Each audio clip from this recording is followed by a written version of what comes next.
allows people a release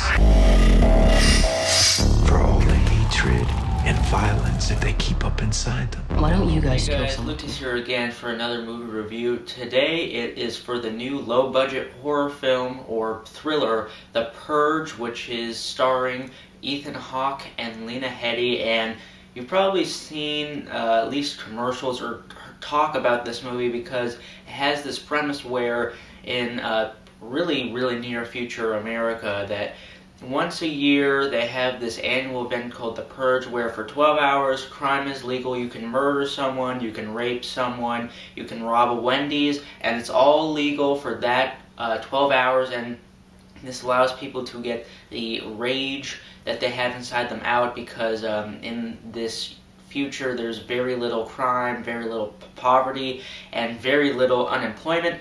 And in this world, this is what kind of keeps all that stuff flourishing. Now, while this is a really cool concept, don't try to think about it too much because if you think about it, it doesn't really make all that much sense.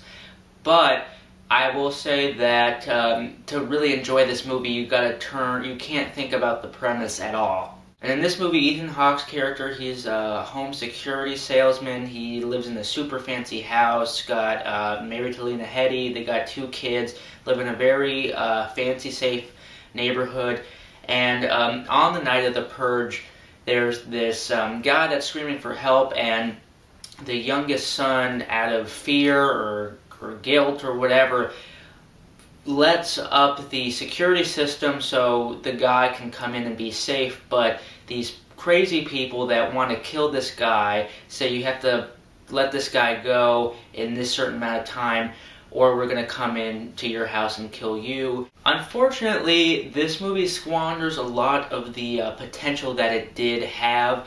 It really turns in more to of like Panic Room with a twist than like a really original horror film. There are some qualities that kind of make it better than your average horror fare though, because I think that the 2 main leads here, Ethan Hawke and Lena Headey from Game of Thrones, are both really solid in their roles. No one really stands out, but I felt like they seemed like real people to me. They didn't seem like cardboard cutouts or just like fake people like a lot of these horror movies have. So I felt like they did a good job convincing and portraying that they're trying to protect their family and they're just everyday normal people. The movie's also 85 minutes. It's a short movie, paced very well.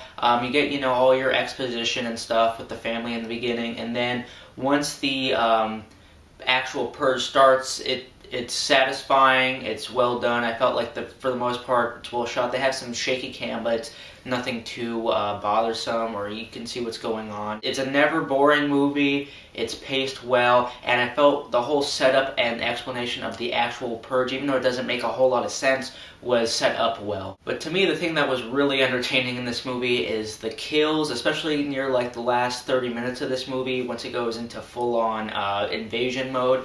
The kills and the gore and the blood are all really well done. The movie has a great sound design, so every punch, every hit, every shot is very in your face and almost very realistic, and it's just really satisfying to see some of these people just get torn to pieces.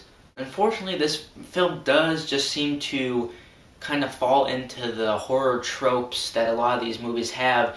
One is that the characters in this movie, like most horror films, make really dumb decisions. They make illogical choices, they split up for no reason, they don't listen when they're supposed to, even though it's something that would protect them or keep them safe. So a lot of the characters, and that's really the biggest problem I had, a lot of these characters, especially the kids, and Ethan Hawke's character makes some very questionable choices in this movie too, are just really dumb, and it makes you not like them. Especially, like, there's points where the kids were in danger and I really didn't care. I was almost rooting for the bad guys to off them. And the film turns more, like I said, into a home invasion thriller than a horror movie per se, which is not technically a bad thing. But they could have done so much more stuff where they could have had people out in the open, in the city, wrong place, wrong time. They could have done a lot of other stuff instead of just this home invasion thriller that, when you get to it, the actual purge doesn't make much of a difference once it gets to the actual invasion part, because it's basically just legal, but there's no real twist to it. And the bad guys in this movie, or at least the head guy that are trying to break into the house, the leader of these group of freaky kids, he's having it up. He's mugging it into the camera. He smiles a lot. He has the shit-eating grin on his face for most of the movie, and he's a very creepy guy, especially creepy looking. But it seems like since the rest of the movie it's taking itself very seriously and him kind of hamming it up and just mugging to the camera, it felt out of place, and I think I would have enjoyed this movie more if they had more campy stuff in it, because the premise, while cool, doesn't really, when you think about it, like I said, doesn't really make a lot of sense. So if you're going to go with this premise that's fun, make it more campy, and I think I would have enjoyed it instead of a movie that kind of seems conflicted on whether to be taken really seriously or to have fun with. Overall, I think this movie's a really good rental. I think it's a movie that could have been great and probably should have been great given the idea and potential, but it's making buttloads of money. I know it's probably gonna see a Purge 2, and I wouldn't be surprised if this turned into the new Paranormal Activity kind of series. So hopefully when they do the sequel, they expand on this idea and do more creative stuff with it. I would give this movie 2.5 out of 5. It's got great kills, very satisfying kills in this movie, some decent performances, but overall it's a bit disappointing. So what do you think of The Purge? Do you think that it kind of devolved into a typical thriller, or do you like where they went with it? Would you be interested in seeing a sequel, or do you think it's enough, just one and done? So if you like the review, please subscribe. I'll see you guys later, and I'll be out of town for a couple of weeks, but while I'm there, I will be doing reviews, especially for Man of Steel, my most anticipated for the summer. So stay tuned for that, and I'll see you guys later.